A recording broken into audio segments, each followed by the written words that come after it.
Hello friends, मैं हूं सुदर्शन प्रकाश और आप देख रहे हैं यूट्यूब चैनल गुरु चकाचक। दोस्तों, ये 1 अगस्त का करंट अफेयर्स है। वीडियो के बीच में आपसे एक क्वेश्चन पूछूंगा जिसका आंसर आपको कमेंट बॉक्स में देना है। आज के करंट अफेयर्स का पीडीएफ आपको गुरु चकाचक के टेलीग्राम ग्रुप में मिलेगा। टेलीग्राम ग्रुप का लिंक डिस्क्रिप्शन बॉक्स में है। तो चलिए शुरू करते हैं। आज का पहला क्वेश्चन है, हाल ही में मार्स रोवर परसिवेरांस को किस स्पेस एजेंसी ने लॉन्च किया है? 4 ऑप्शन है, CNSA, जाक्सा, इसरो, नासा। सही आंसर है डी, नासा। अमेरिका की अंतरिक्ष एजेंसी नासा ने एटलस रॉकेट पर कैप कैनावेरल फ्लोरिडा से परसिवेरांस नाम के अपने मार्स रोवर को सफलतापूर्वक लॉन्च किया है। एक बड़ी कार के आकार वाला वाहन 25 कैमरों, 2 माइक्रोफोन, ड्रिल मशीन और लेजर उपकरण हेलीकॉप्टर के साथ भेजा गया है। नासा के द्वारा अब तक का सबसे बड़ा और वजनी रोवर मंगल ग्रह के लिए रवाना कर दिया गया है।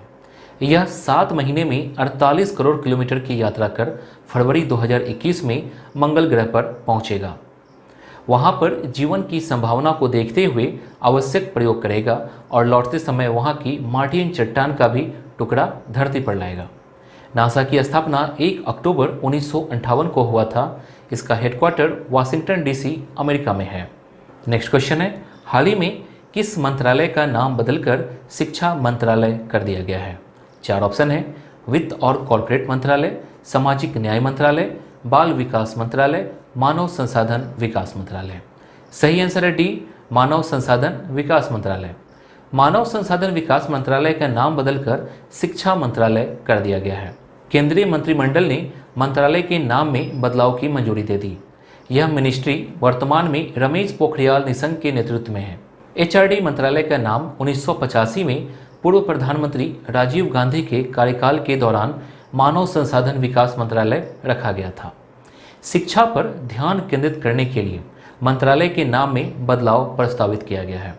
नई राष्ट्रीय शिक्षा नीति शिक्षा पर मौजूदा राष्ट्रीय नीति की जगह लेगी, जो पहली बार 1986 में बनाई गई थी और आखिरी बार इसमें संशोधन 1992 में किया गया था। राष्ट्रीय शिक्षा नीति 2020 21वीं सदी की पहली शिक्षा नीति है और स्कूल एवं उच्च शिक्षा दोनों क्षेत्रों में परिवर्तनकारी सुधार लाने का लक्ष्य है। नेक्स्ट क्वेश्चन है, हाल ही में किस डिजिटल कंपनी ने personal UPI payment link MPay.me launch किया है? 4 ऑप्शन है, पेटीएम, मोबीक्विक, एयरटेल, फोनपे। सही आंसर है B, MobiKwik. Digital wallet company MobiKwik ने MPay.me नामक एक नई UPI लिंक सेवा शुरू की है, जिससे यूजर्स किसी भी UPI पेमेंट ऐप से पैसे भेज और प्राप्त कर सकते हैं। इसका इस्तेमाल कर सिंगल लिंक पैसे भेजने और प्राप्त करने के लिए कहीं भी साझा किया जा सकता है। यह मोबाइल के साथ साथ डेस्कटॉप पर भी काम करेगा। पेमेंट प्राप्त करने के लिए उपयोगकर्ता को इसे चैट, SMS, ईमेल आदि पर इसे उस व्यक्ति के साथ साझा करना होगा। मोबीक्विक UPI उपयोगकर्ता जिनके पास अपना व्यक्तिगत भुगतान लिंक है, वे इस सेवा का उपयोग कर सकते हैं। इस लिंक का उपयोग किसी भी UPI ऐप, मोबीक्विक, गूगल पे, फोनपे, पेटीएम आदि के माध्यम से किया जा सकता है। मोबीक्विक के CEO हैं विपिन प्रीत सिंह और इसका मुख्यालय गुरुग्राम, हरियाणा में है। नेक्स्ट क्वेश्चन है, हाल ही में PFC ने स्मार्ट ग्रिड प्रौद्योगिकी में किस IIT संस्थान के साथ समझौता किया है? 4 ऑप्शन है, IIT Chennai, IIT Kanpur, IIT Madras, IIT Bangalore. सही आंसर है बी, IIT कानपुर।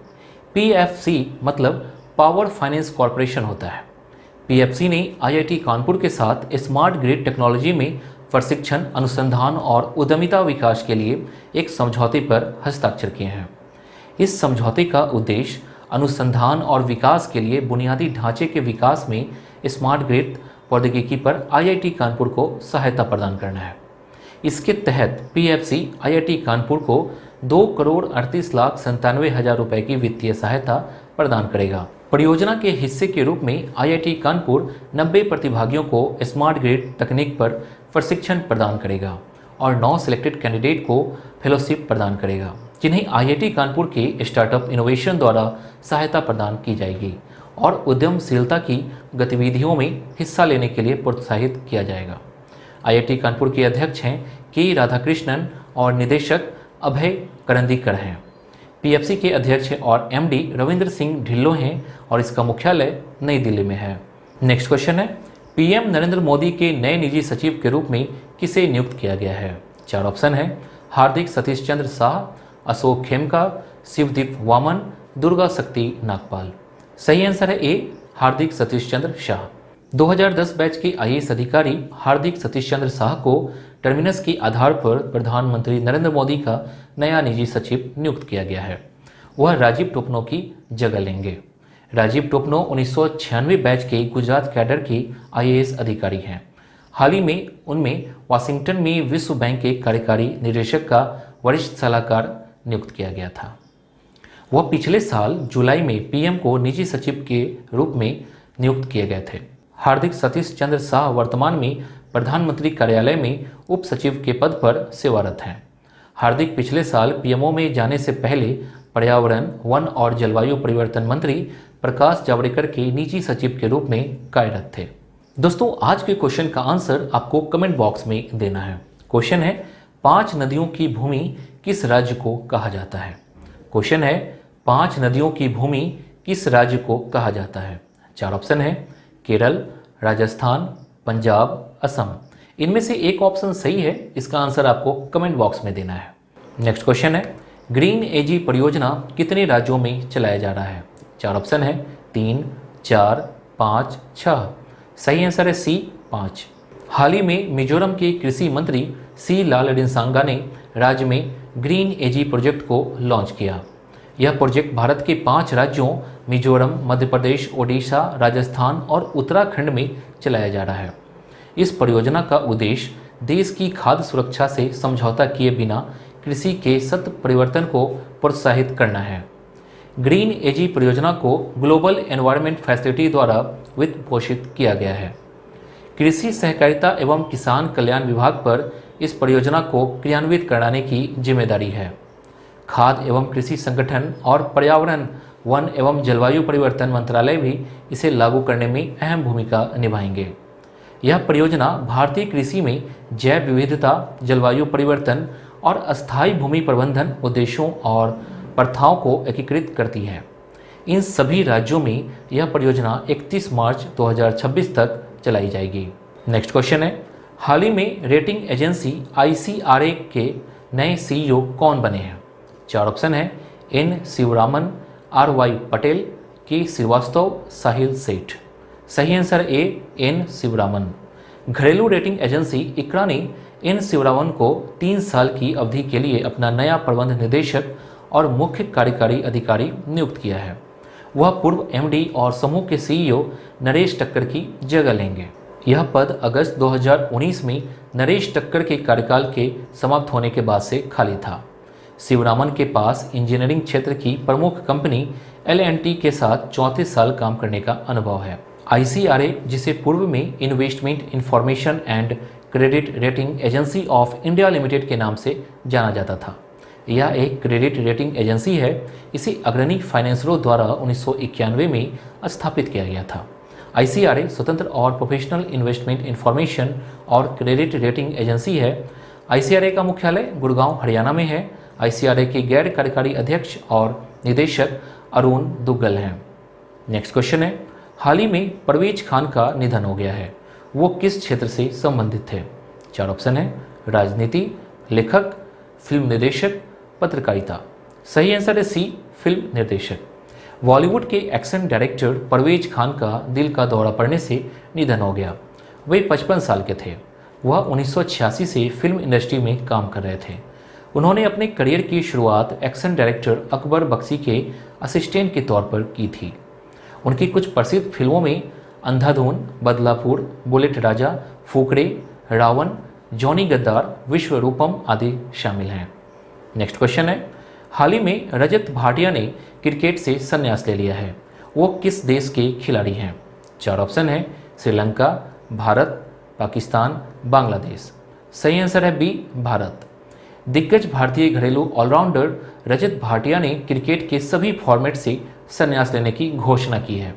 उन्होंने 1999 से 2000 में तमिलनाडु से अपने करियर की शुरुआत की। हालांकि उन्होंने अपना अधिकांश क्रिकेट दिल्ली के लिए खेला। वो 2014 में भारत की ओर से खेलने के करीब पहुंच गए थे जब उन्हें T20 वर्ल्ड कप के संभावित खिलाड़ियों में शामिल किया गया था। भाटिया ने 112 फर्स्ट क्लास मैच खेले और लगभग 28 की औसत से 137 विकेट भी लिए। साथ ही उन्होंने 119 लिस्ट ए गेम और 146 T20 भी खेले हैं। इसके अलावा वो IPL में Delhi Daredevils, Rajasthan Royals, Kolkata night Riders और राइजिंग पुणे सुपर जॉइंट्स के लिए भी खेल चुके हैं। नेक्स्ट क्वेश्चन है, हाल ही में UN और ICONGO के द्वारा कर्मवीर चक्र पुरस्कार से किसे सम्मानित किया गया है? 4 ऑप्शन है, मोहन कुमार श्रीवास्तव, रमेश सिंह त्रिपाठी, सुनील यादव SS, सरोज कुमार तिवारी। सही आंसर है सी, सुनील यादव SS मोटिवेशन के संस्थापक सुनील यादव SS को IIT दिल्ली में आयोजित रेडेक्स लाइव में संयुक्त राष्ट्र और ICONGO मतलब इंटरनेशनल फेडरेशन ऑफ NGO द्वारा ग्लोबल फेलोशिप अवार्ड के रूप में स्थापित कर्मवीर चक्र अवार्ड से सम्मानित किया गया है। वह सामाजिक मुद्दों से संबंधित बात करते हैं और अपने चैनल के माध्यम से हर दिन लोगों को प्रेरित करते हैं। कर्मवीर चक्र उन लोगों को दिया जाने वाला एक वैश्विक पुरस्कार है जो साहस दिखाते हुए, परिवर्तन की पहल करते हुए और कम यात्रा वाले जीवन पथों पर चलते हुए समाज में योगदान करते हैं। यह पुरस्कार अपने पूर्व राष्ट्रपति डॉक्टर APJ अब्दुल कलाम को सम्मान का प्रतीक है। दोस्तों, कल मैंने आपसे एक क्वेश्चन पूछा था। क्वेश्चन था, भारत का हॉलीवुड किस शहर को कहा जाता है? 4 ऑप्शन दिए गए थे जिनमें चेन्नई, मुंबई, नई दिल्ली, बेंगलोर था। इसका सही आंसर है बी, मुंबई। मुंबई को भारत का हॉलीवुड कहा जाता है। भारत की फिल्म इंडस्ट्री मुंबई में है, इसलिए मुंबई को भारत का हॉलीवुड कहा जाता है। भारतीय फिल्म इंडस्ट्री विश्व की बड़ी फिल्म इंडस्ट्री में शामिल है। फिल्में बनाने के मामले में संख्या के आधार पर विश्व में सबसे अधिक फिल्म बॉलीवुड के अंतर्गत ही बनाई जाती है। अधिकतर फिल्मी कलाकारों के जीवन की शुरुआत भी मुंबई से ही होती है। मुंबई को भारत के हॉलीवुड के अलावा सिटी ऑफ ड्रीम्स मतलब सपनों की नगरी भी कहा जाता है। मुंबई की गिनती विश्व के महंगे शहरों में की जाती है। इसके अलावा मुंबई भारत का भी सबसे अमीर शहर है। इसे भारत की आर्थिक राजधानी के रूप में भी जाना जाता है। आज का क्वेश्चन मैं पहले ही पूछ चुका हूँ, फिर भी आपको यहाँ क्वेश्चन दिख रहा है, इसका आंसर आप कमेंट बॉक्स में दीजिए। तो दोस्तों, आज के लिए बस इतना ही। उम्मीद है कि ये वीडियो आपको पसंद आई होगी। पसंद आई तो वीडियो को लाइक कीजिए और अपने दोस्तों के साथ ये वीडियो शेयर जरूर कीजिए। अगर आपने अभी तक इस चैनल को सब्सक्राइब नहीं किया है तो प्लीज़ कर लीजिए, साथ ही बेल आइकन पर प्रेस कर लीजिए ताकि नए वीडियो की नोटिफिकेशन सबसे पहले आपको मिले। Thank you.